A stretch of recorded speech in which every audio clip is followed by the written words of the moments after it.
हामी चाहिँ अब अहिले धनुषा जिल्लाको धनुषा धाममा आएको छौँ।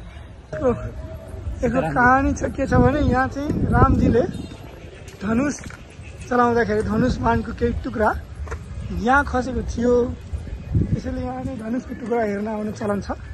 किन हामी पनि यहाँ जाँदैछौँ हेर्नलाई कहाँ छ धनुषको टुक्रा। यो गेट हो, यो गेटभित्र चाहिँ धनुषको टुक्रा हुन्छ भन्ने कुरा चाहिँ थाहा पाएको छ। यसो मानिसहरू आउँदै गरेको बढी इन्डिया नेपालको टुरबाट चाहिँ राम्रो हुन्छ है। उता आएर त पिक्चर छ त्यहाँ।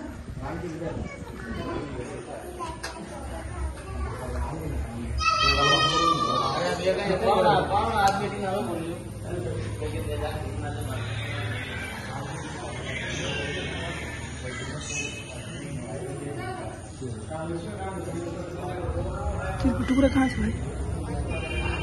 यो स्ट्रक्चर यो माटो जहाँको थियौँ छोडेको छ होइन।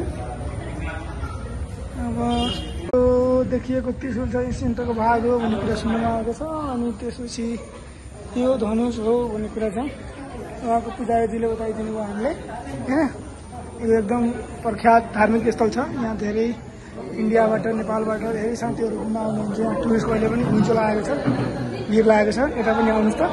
यो आधी रहेछ नि त, यो त यो सेन्ट्रल पार्ट हो होइन। अनि त्यसपछि यो पार्ट हो बुझ्यौ। यो धनुष के हो भाइ? यो फलामको हो। छुन मिल्दैन भित्र छिरेर। यो चाहिँ यता आधी उता आधी अनि बिचमा चाहिँ सेन्ट्रल भाग रहेछ। यता आज यहाँ टुरिस्ट साथीहरू घुमेर आएका छन् होइन। यहाँ चाहिँ यस्तो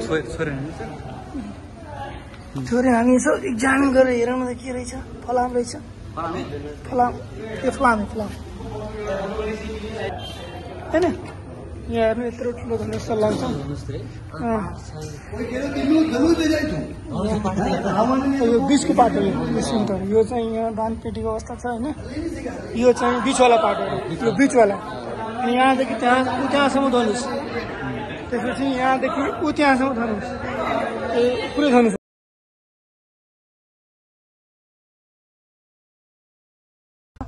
होइन। राम मन्दिर पनि तपाईँहरूले हेर्न सक्नुहुन्छ। यसलाई यसो ठुलो बरको रुख पनि छ होइन। यति घुम्दा त आनन्दै आउँछ होइन। मन्दिर घुम्न आउने मान्छेले अब धनुषको टुक्राहरू हेर्न पनि यहाँ धनुषा धाममा आउँछन् होइन। तपाईँहरू पनि आउनुहोस्। यो पर्यटकीय स्थल हो। यसमा आएर चाहिँ आन्तरिक पर्यटन र बाह्य पर्यटनको लागि बढावा दिनुहोस्।